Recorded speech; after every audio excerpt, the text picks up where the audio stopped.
चला तर आज पुन्हा एकदा झेन म्हणजे साधं सरळ जीवन जगण्याची कला. नमस्कार, मी स्नेहल.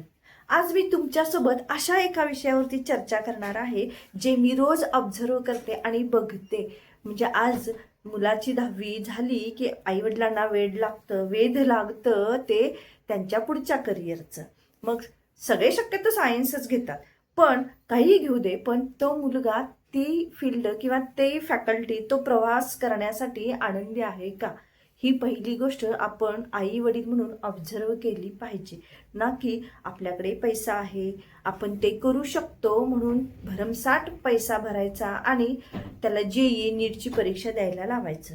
हो द्या, मी सुद्धा एक पालक आहे, पण आपण हे बारकाईनं ऑब्झर्व केलं पाहिजे की माझ्या मुलाला काय आवडतं, त्याच्यात काय सुप्त गुण आहे, त्याला कशात आवड आहे, तो कशात क्रिएटिव्ह आहे आणि तो मुख्य म्हणजे काय करताना त्याला मनापासून आनंद होतो.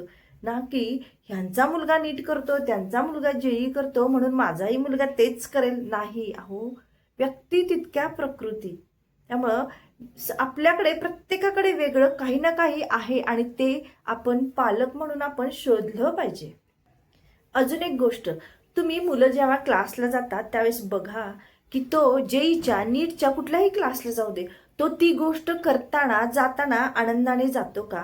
कारण मी असेच एका मुलगीला ऑब्झर्व केलं. म्हणजे अशीच रोडने एक मुलगी जात होती आणि तिला मी बघितलं, ती नीटची तयारी करते, पण ती ना जाताना मी पाहिलं, येताना मी पाहिलं, इतकी शांत आणि इतका चेहरा पडलेला होता तिचा. मग तुम्ही तिला विचारा ना, बाळा तुला आनंद मिळतोय का? तिला त्या गोष्टीत आत्ताही आनंद मिळावा आणि ती ज्यावेळेस ती गोष्ट आपलं करिअर म्हणून निवडेल त्यावेळेसही त्यानं ती गोष्ट एन्जॉय केली पाहिजे. ना की परत त्यांना असं वाटू नये की आई वडील म्हणाले म्हणून मी नीट दिली, JEE दिली, पण मला हे करायचंच नव्हतं. म्हणजे त्यावेळेस एक नवीनच टेन्शन आपल्याला येतं की बाबा आम्ही इतके पैसे घातले आणि आता हिला हे करायचं नाही.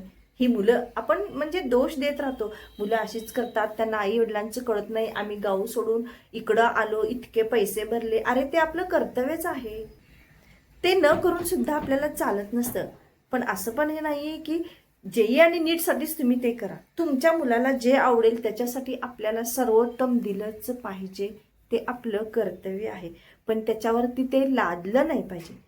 त्यामुळे त्याला विचारा तुला काय करायचं आहे. मुलं आपल्या आयुष्यावरची जबाबदारी जेव्हा घेतात तेव्हा ती स्वतः पेलतात, पण ज्यावेळेस ती लादली जाते त्यावेळेस ते दोष द्यायला शिकतात.